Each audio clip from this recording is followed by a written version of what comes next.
Hello children, मैं आपके सामने फिर अब मैं आज चौथा लेक्चर आपको देने जा रहा हूँ। नेक्स्ट लेक्चर, अभी आपने 3 लेक्चर देखे और बहुत ज़्यादा मेरे सब्सक्राइबर भी बढ़े हैं और आप लोगों ने तो बड़ा अप्रिशिएट किया है। कुछ बच्चों ने लिखा कि भाई मोर एंड मोर वीडियोज़, तो मैं वीडियोज़ आपके बनाता रहूँगा और आप एक एक कॉन्सेप्ट को पढ़ते जाएँ और जब मैं यूनिट पढ़ा दूँ उसके बाद मैं आपको एक टेस्ट दूंगा, ठीक है। आपको वही करना है, फिर ऑनलाइन मैं आपको ऑनलाइन यूट्यूब पर ही मैं सारे सॉल्यूशन दूंगा आपको, ठीक है। तो अभी स्टार्ट किया है, देखते हैं आगे का टॉपिक इलेक्ट्रिक करंट। तो बेटा मैंने कल जो बताया था उससे आगे चलता हूँ। कल मैंने बताया था, इसके बाद बात करेंगे सेल्स। अब सेल्स के बारे में बात करेंगे, किसके बारे में बात करेंगे? सेल्स के बारे में, ठीक है। सेल्स के बारे में बात करेंगे, ठीक है। किसके बात करेंगे? सेल्स के बारे में। Cells in series. हमें पता है सेल्स क्या होते हैं बेटा, जिसमें एक पॉजिटिव और एक नेगेटिव टर्मिनल होता है, ये आपको सबको पता है। तो मान लो सीरीज में सेल्स में केवल हल्के हल्के कंसेप्ट दे रहा हूँ, क्योंकि न्यूमेरिकल में डायरेक्ट फॉर्मूले लगाने हैं, कहीं कहीं ये एप्लीकेशन भी करनी पड़ेगी, इसलिए आपको शॉर्ट में सब कुछ समझा रहा हूँ, ठीक है।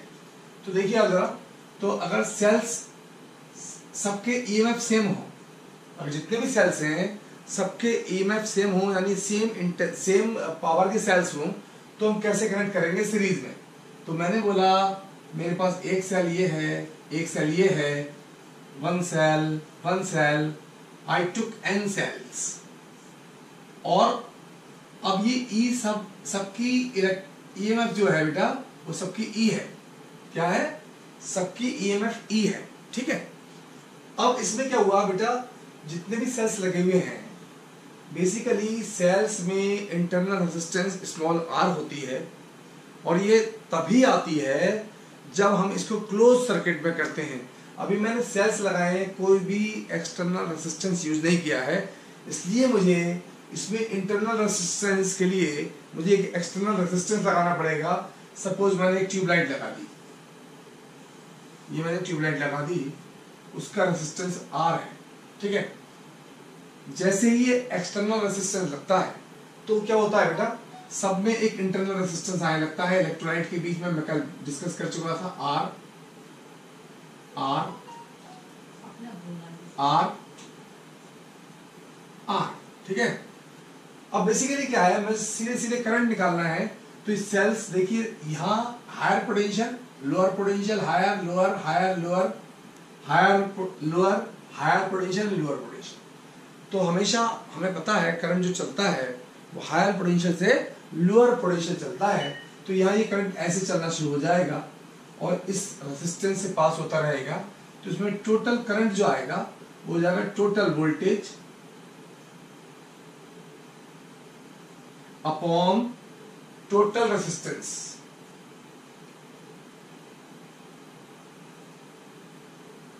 ठीक है, टोटल वोल्टेज क्या होंगे? ई अप टू n टाइम्स, ये n टाइम्स n ई हो गया, और टोटल रेजिस्टेंस क्या हो जाएगा? R NR plus R, NR plus का R, है ना। यानी कि इसका करंट का फॉर्मूला निकल के आ गया ये, ठीक है, इज इक्वल टू हो गया I के, है ना। अब इसमें और देखिए आप, अब इसमें कुछ कंडीशंस हैं, इसमें कुछ कंडीशंस है बच्चों।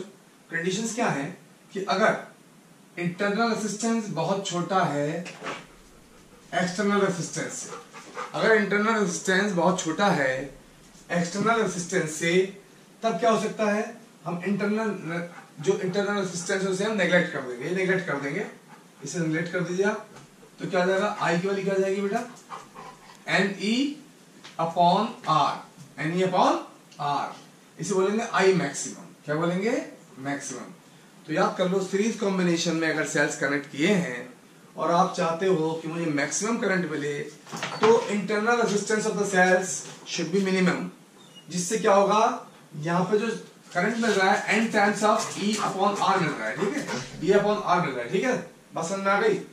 इसके बाद और आगे बात करते हैं। अगर मान लो मुझे उल्टा कर दूं, अगर मैं R बहुत छोटा हो जाए स्मॉल r से, if capital R is very very less than small r, तब क्या होगा देखना जरा, I is equal to NE upon, अब किसे मैं R को नेग्लेक्ट कर दूंगा, इसको नेग्लेक्ट कर दूंगा बेटा, अब किसे R को 0 कर दूंगा, मैं क्या करूंगा, R को 0 कर दूंगा, तो जीरो करने के बाद क्या होना है, ये हो जाएगा बेटा एन ई अपॉन, ये जीरो कर दिया मैंने इस बार, ये जीरो कर दिया तो हो जाएगा बेटा क्या, एन आर, ये कैंसिल हो गया ई अपॉन आर।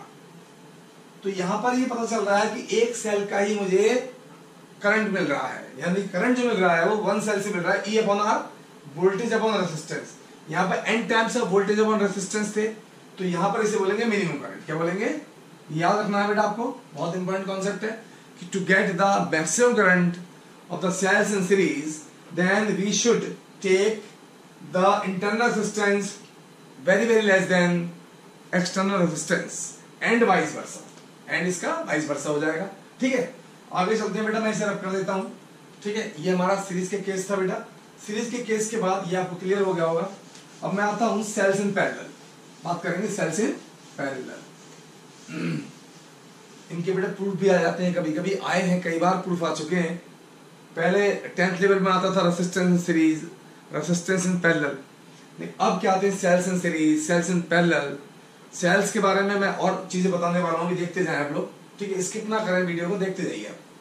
अब मैं बात कर रहा हूं cells in parallel, cells in parallel.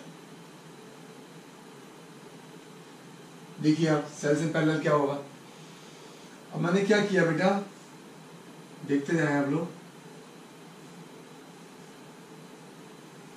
ठीक है, ये बना दिया, ये बना दिया, ये बना दिया, ये बना दिया,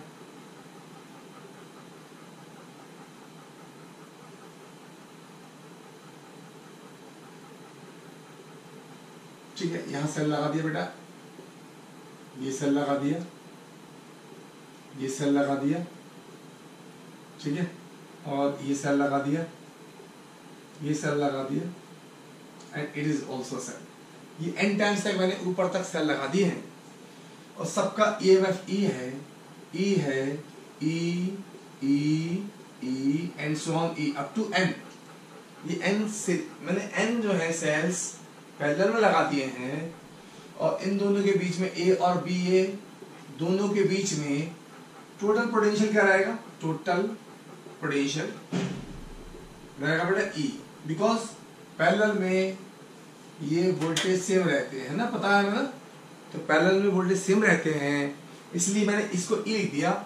लेकिन इसमें एक इंटरनल रेजिस्टेंस भी बन जाएगा बेटा, अगर मैं कोई इस पे एक एक्सटर्नल रेजिस्टेंस का लोड लगाऊंगा।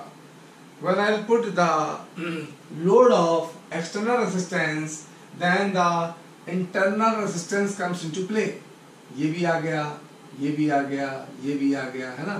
तब रेजिस्टेंस कैसे निकालेंगे, रेजिस्टेंस के लिए बेटा 1/RP। पहले मैं इंटरनल रेजिस्टेंस के बारे में देखूं, जितने भी इंटरनल रेजिस्टेंस है पैरेलल में है, तो बेटा 1/R plus 1/R plus 1/R up to n/R। n cells हैं, ये n सेल्स हैं बेटा, तो इससे RP की वैल्यू हो जाएगी R/N। तो ये R/N ऑल द सेल्स, जब इनका पैरेलल कॉम्बिनेशन निकालूंगा तो ये R/N आएगा। उसके साथ मैंने क्या करा, एक एक्सटर्नल रेजिस्टेंस भी जोड़ दिया, तो टोटल रेजिस्टेंस देखिए कितना हो जाएगा, टोटल रेजिस्टेंस, टोटल रेजिस्टेंस हो जाएगा बेटा ये एक्सटर्नल रेजिस्टेंस प्लस R/N। ठीक है, अब मैं निकालूंगा करंट। अब मैं क्या निकालने वाला हूं, करंट। करंट कैसे निकालूंगा, करंट होता है टोटल वोल्टेज, तो टोटल वोल्टेज हो जाएगा E upon total resistance R plus R/N, हो जाएगा NE upon NR plus R। ये मेरे जनरल फॉर्मूला करंट का आ गया जब सेल्स इन पैरेलल है ना, मतलब cells in parallel are this one. अब इसमें फिर केसेस हैं, दोनों याद रखने हैं आपको। केस नंबर 1 कि अगर ये R, बल्कि पैरेलल केस था बेटा, R बहुत छोटा है R से, अगर R बहुत छोटा है R से तो I मिनिमम आएगा, यहाँ पर क्या आएगा बेटा, मिनिमम। अगर R small r is very very less than external resistance, तो मैं स्मॉल r को क्या कर दूंगा, 0 मान लूंगा, नेग्लेक्ट कर दूंगा बेटा, तो ये आ जाएगा E/R, E/R। और I मैक्सिमम कितना जाएगा, I मैक्स निकालना हो तो I मैक्स में क्या करेंगे बेटा, हम बोलेंगे I मैक्स के लिए, मैं यहां लिख देता हूं उसको, I मैक्स यहां लिख देता हूं, I मैक्स ये कैसे निकलेगा बेटा, जब R बहुत छोटा हो स्मॉल आर से, ठीक है। आर बहुत छोटा तो ये अब किस में से निगलेक्ट कर देंगे बेटा, तो आएगा बेटा I max is equal to N E upon R, N E upon R. तो अब देखिए ये दोनों केसेस जो सीरीज के थे उल्टे आ गए थे। सीरीज में क्या था, जब इंटरनल रेसिस्टेंस कम था, ठीक है, और एक्सटर्नल रेसिस्टेंस ज्यादा था, तो उसमें हमारा करंट मैक्सिमम आ रहा था, यहां पर उसको उल्टा आया। याद कर लेंगे आप लोग उसको। एक और कॉम्बिनेशन है बेटा, और इसके कॉम्बिनेशन देखिए बेटा, मेरा ये डस्टर है, मैं हमेशा आपको दिखाता हूं, देखिए है ना। अभी मैंने लिया नहीं है डस्टर, अभी मैं दूसरा डस्टर लूंगा, फिलहाल मैं इससे ही अभी यूज कर रहा हूं इसको बेटा। तो अब मैंने क्या किया, तो मैं बात करता हूं मिक्स्ड ग्रुपिंग। किसकी बात करूंगा बेटा, मिक्स्ड ग्रुपिंग की बात करूंगा। तो cells in mixed grouping, cells in mixed grouping.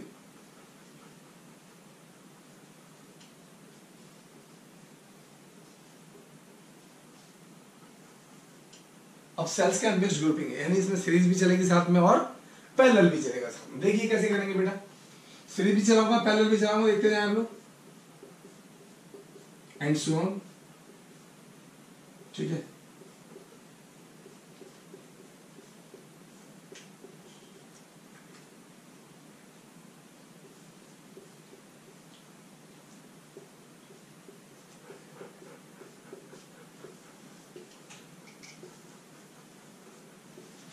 ये देखिए मैंने क्या किया, ऐसे एन सेल लगा दिए,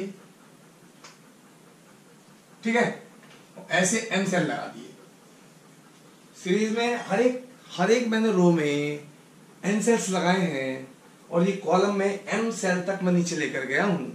तो मैं बहुत आसानी से बोल सकता हूं बेटा कि अब मैं इसे बोलूंगा mixed grouping of the cells, यानी कि इसमें सीरीज भी दिख रही है, पैरेलल भी दिख रही है। तो बहुत सिंपल सी बात है, अगर एन सेल है, सारे ई के हैं बेटा, सबकी ईएमएफ ई है, सबके रेसिस्टेंस आर होंगे, सबके रेसिस्टेंस आर होंगे, सबके रेसिस्टेंस आर होंगे, ऐसे करके R R R R R, ये सब आपने पढ़ रखा है, मैं रिकैप कर रहा हूं बेटा शॉर्ट में।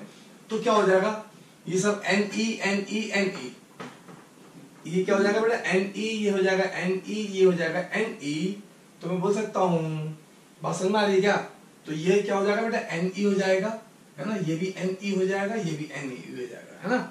तो इसका मतलब क्या हुआ, टोटल वोल्टेज कितने हुए। अगर मैं इन दोनों के बीच में एक वोल्टमीटर लगा के देखूं तो कितना आएगा, एन ई तो आएगा। तो टोटल वोल्टेज बराबर एन ई, टोटल वोल्टेज बराबर एन ई। और देखिए आप जरा, ये नहीं हो गया बेटा, अब टोटल रेजिस्टेंस देखेंगे, टोटल रेजिस्टेंस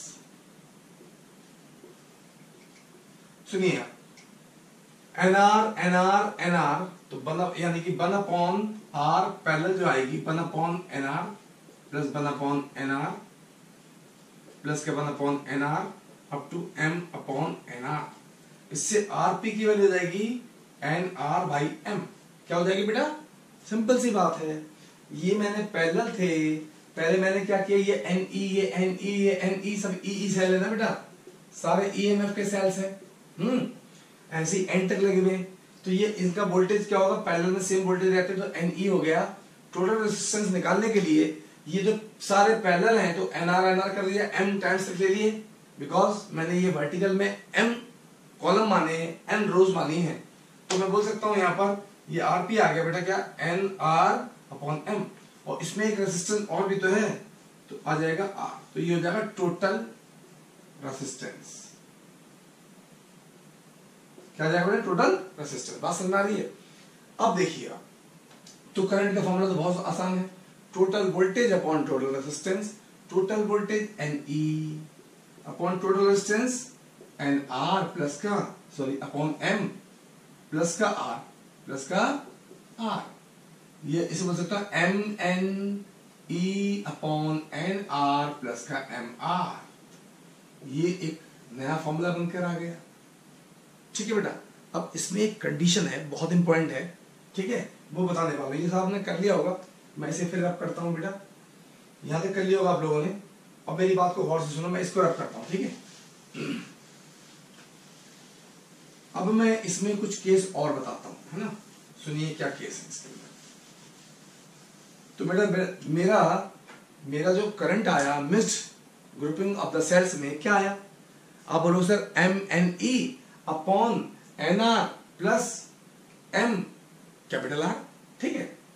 बात समझ में आ रही है, यहां तक समझ में आ गई। और देखिए आप, अगर मैं बात करूं, एक थोड़ा ध्यान से सुनना, आप लोगों को एक बहुत अच्छा कॉन्सेप्ट बताता हूं, इसके अंदर भी कंपटीशन में आ जाता है ये चीज जो बता रहा हूं आपको। बेसिकली सुनो, मान लो मैं फंक्शन लेता हूं, सपोज करो fx, ठीक है। मैंने क्या लिया, एक fx फंक्शन लिया। fx फंक्शन को मैंने बोला ये x, ठीक है, और माइनस का 1 का होल स्क्वायर प्लस का 2 है, सपोज करो मैंने फंक्शन लिया, कोई फंक्शन है fx minus 1 whole square plus 2, ठीक है। अब सोचो जरा, अगर मैं इसमें इस वाले होल स्क्वायर को 0 कर दूं तो x की वैल्यू कितनी आ जाएगी, 1। x की वैल्यू क्या आ जाएगी, 1। डालना इसमें fx 1, f1 डालना बेटे, क्या आएगा, f1 डालेंगे तो ये 0 हो जाएगा। अगर मैं 1 को यहां प्लेस कर दूंगा तो 0 आ जाएगा, इसकी वैल्यू 2 आएगी, ठीक है। चलिए मान लो x को ये 1 डाला था, ये कब था, जब x 1 था। अच्छा, x 0 डालना, अगर मैं 0 डालता हूं तो ये 0 हो जाएगा, माइनस 1 का होल स्क्वायर हो जाएगा 1, 1 प्लस 2 3, तो fx कितना आ जाएगा, 3, ठीक है। मान लिया माइनस 2 डाल दिया, डाल दिया, कुछ भी डाल सकता हूं नंबर, जो मर्जी आप डाल के देख लें। तो मैं डालिए, मान लो x इज इक्वल टू -2, अगर मैं -2 डाल दूंगा बेटा, x इज इक्वल टू -2 डाल दूंगा तो -2 -1 -3, इसका होल स्क्वायर 9, 9 प्लस 11, तो यानी कि fx इज इक्वल टू जाएगा 11, क्या हो जाएगा बेटा, 11। अब देखिए आप ध्यान से, यहां पर देखिए आप, केवल 1 पर ही 2 वैल्यू आ रही है जो मिनिमम वैल्यू है, और इसके अलावा सारी वैल्यू इंक्रीज कर रही है। क्या कर रही है, इंक्रीज। तो मैं बोल सकता हूं भैया कि x इज इक्वल टू 1 पर, x इज इक्वल टू 1 पर ये अपनी मिनिमम वैल्यू देगा, यानी कि x मिनिमम कब होगा, मिनिमम कब होगा, जब x की वैल्यू 1 होगी, यानी कि इसको 0 डाल दिया ना ये वाली कंडीशन पर, तब मेरी वैल्यू क्या है, मिनिमम वैल्यू कितनी आई बेटा, ये आई 2। मैक्सिमम तो कुछ भी हो सकती है, यानी कि बढ़ने लगी, अगर मैं 4 डाल दूं, 10 डाल दूं, -20 डाल दूं, तो it means the value will increases rapidly when you change the values except 1, ठीक है। तो 1 के अलावा जहां भी डालेंगे तो मैक्सिमम वैल्यू का तो कोई पता नहीं कितनी आ सकती है, लेकिन 2 से छोटी वैल्यू नहीं आ सकती, तो इसे बोलते हैं बेटा मिनिमम, है ना। ये मैंने क्यों बताया, मैंने इसलिए बताया क्योंकि मैं अभी एक इसमें से कंडीशन लाने वाला हूं, ठीक है। तो याद कर लो बेटा कि कोई भी फंक्शन को मिनिमम बनाना हो, किसी भी फंक्शन को मिनिमम बनाना हो, तो जो उसका परफेक्ट स्क्वायर है उसको इक्वल टू 0 डाल दो, जो उनकी वैल्यू आएगी उस पॉइंट पर परफेक्ट स्क्वायर जो भी बनेगा उसको 0 डाल दो। 0 डालने के बाद जो भी वैल्यू आएगी उसकी सॉल्व करने के बाद उस पर हमेशा मिनिमम वैल्यू आएगी। तो देखिए आप, मैंने इसे रब कर दिया। अब देखिए, मान लो मैं करंट मिनिमम चाहता हूं, क्या चाहता हूं, मिनिमम करंट। बात समझ में आ रही है, तो फॉर मिनिमम करंट देखेंगे, for minimum current, for minimum current किसकी बात कर रहे हैं बेटा, फॉर मिनिमम करंट।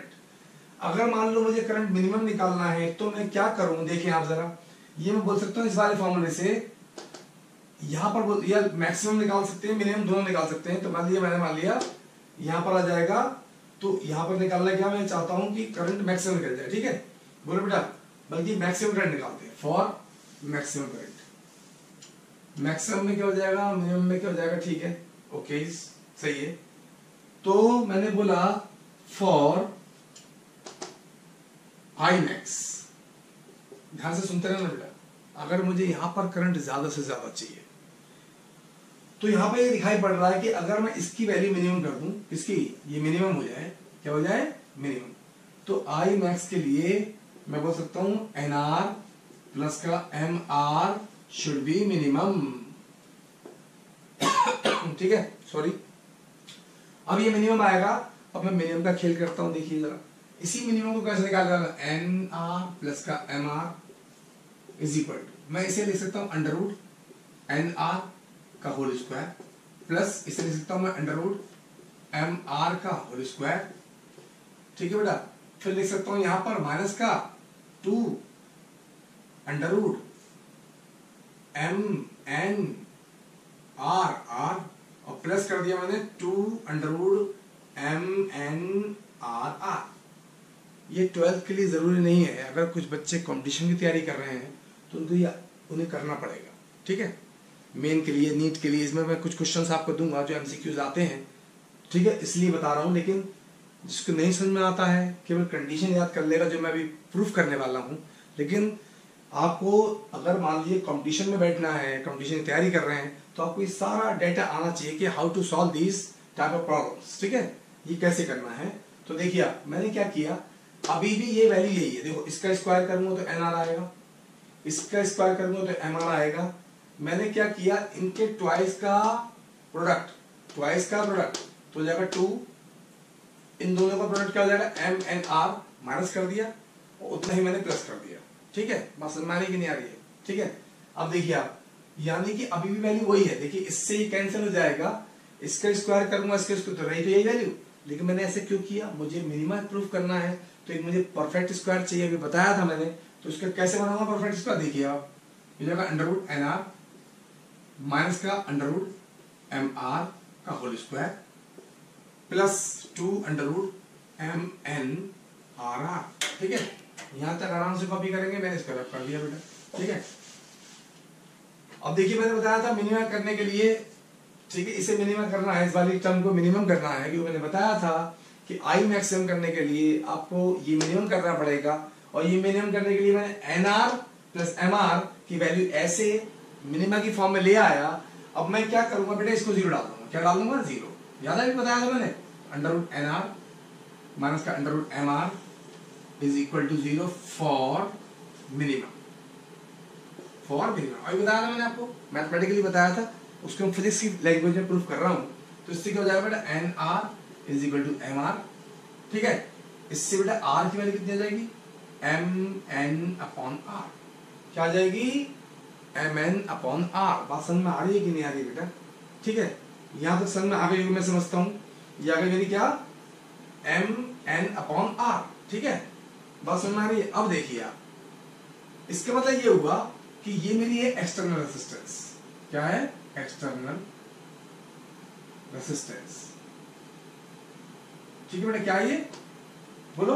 और यहां पर एन, एक मिनट क्या आई बेटा, सॉरी गलती कर दी क्या, N R is equal to M R, तो सॉरी गलत कर दिया मैंने, ये एक मिनट सुनिए, ये आर की वैल्यू क्या आएगी बेटा, एन आर, देखो एन आर अपॉन एम, क्या आएगी बेटा, एन आर अपॉन एम। तो ये देखिए ये है मेरी एक्सटर्नल रेसिस्टेंस,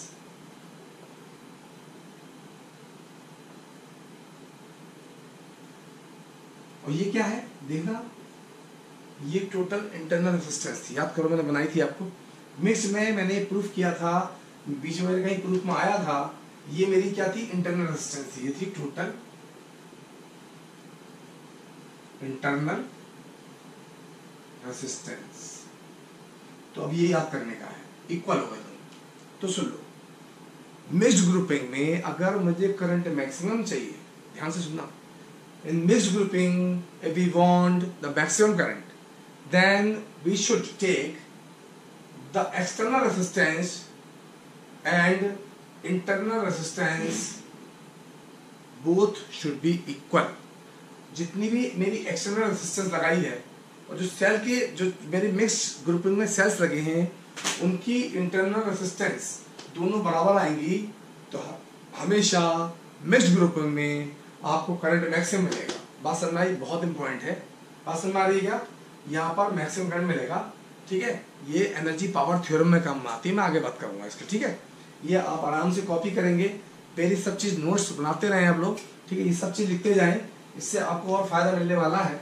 मैंने इसको बेटा रब कर दिया, ठीक है, मैं इसे रब कर देता हूँ, ये आपको सब समझ में आ गया होगा, बहुत बढ़िया बात है। अब मैं इसमें कुछ कॉन्सेप्ट की बात करता हूँ, छोटे छोटे कॉन्सेप्ट है, ठीक है। क्या कॉन्सेप्ट है आपको याद रखने चाहिए, ये सेल्स मैंने सीरीज में बताए, सेल्स मैंने पैरेलल में बताए, सेल्स मैंने मिक्स्ड ग्रुपिंग में बताए, मिक्स्ड ग्रुपिंग में बताए, तो अब थोड़ा डालेंगे, ठीक है, राजीव सर कॉन्सेप्ट, सर, ठीक है, कंसेप्ट, मैं क्या कहता हूं आप ध्यान से सुनिए, ठीक है बेटा। मैंने क्या किया, ध्यान से सुनते रहना, ये क्वेश्चन भी बोर्ड में आया है भाई बच्चों, देखो जरा। मैंने कॉन्सेप्ट बनाया, मैंने सोचा कि सेल मैंने जोड़ दिया सीरीज में, सेल्स जोड़ दिए मैंने पैरेलल में।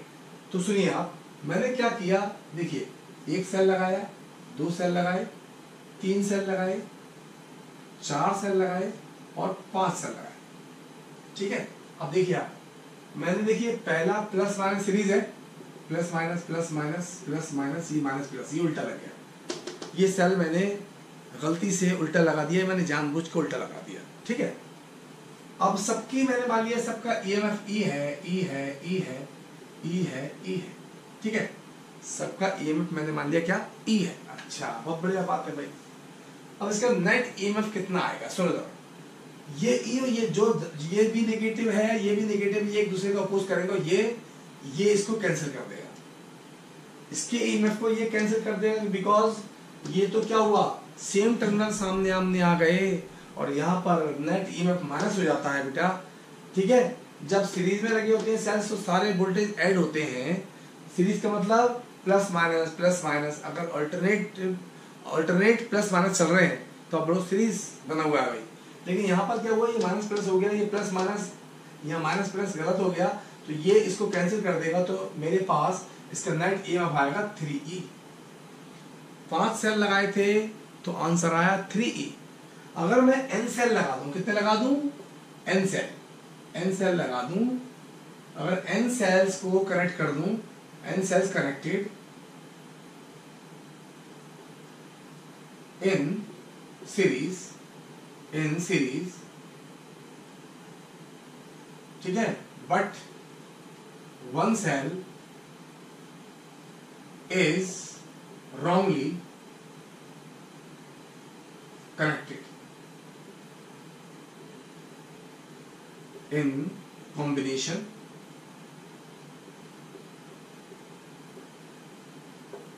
तब क्या होगा, सुनिए आप। जब मैंने 5 सेल्स लगाए थे उसमें एक गलती से जुड़ गया था सेल, जो कि जिसकी अपोजिट पोलैरिटी थी, तो उसने क्या किया, एक सेल को खराब कर दिया और ये 3 इसने आंसर दिया, यानी कि 5 सेल में 2 सेल खराब हो गए।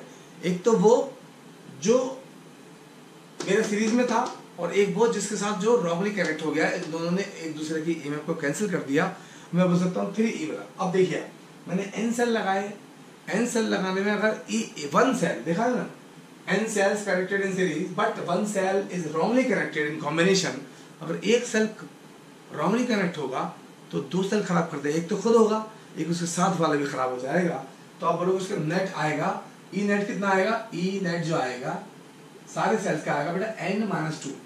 मैंने बताया 2 सेल खराब हो गए, 5 में से 2 रह गए, 5 में से 5 में से कितने रह गए, 3 यानी 2, ठीक है, कैंसिल हो गए।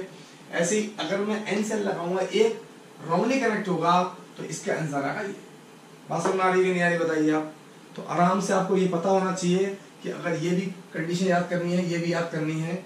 इसके बाद मैं फिर थोड़ा सा और एक कॉन्सेप्ट देता हूँ, समझ में आने के बाद, ठीक है। अब सुनो, अगर मैं सेल्स को सीरीज में कॉम्बिनेशन करता हूँ, क्या सेल्स,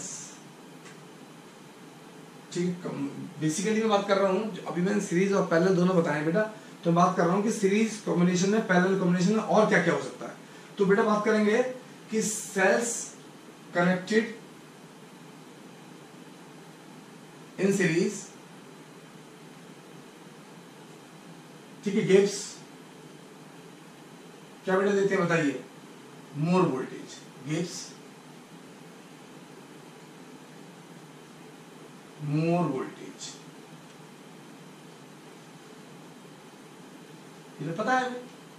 अगर मैं ई के सेल्स, ठीक है, मैं n कनेक्ट कर दूंगा तो E plus E plus E plus E यानी ई हो जाएगा, तो वोल्टेज मोर हो जाएंगे, यानी कि cells connected in series gives the more voltage.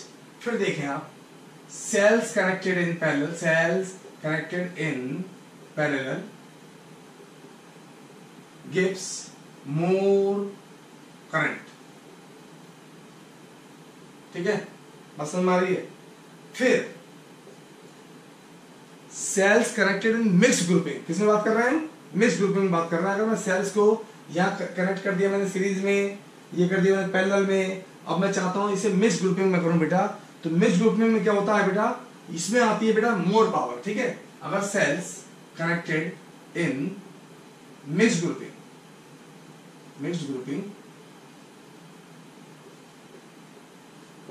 तब आती है मोर पावर। बेटा मैं इसका क्वेश्चन कराऊंगा, बहुत इंपॉर्टेंट है। मोर पावर किस तरह से पावर ज्यादा होगी, तो मैंने अभी बताया था कि एक्सटर्नल रेजिस्टेंस और इंटरनल रेजिस्टेंस बराबर होंगे, ठीक है। उस केस में ऐसा होगा, तो आपको ये तीनों चीजें पता होनी चाहिए। और देखें आप इसमें आगे आप लोगों को सब पता होना चाहिए। आप जब रीडिंग लगाएंगे, मेरी बार बार लेक्चर सुनेंगे, तो आपको सब छोटे छोटे क्वेश्चन भी आपको दिमाग में आएंगे, and you can easily attempt all the questions related to boards as well as the competition also.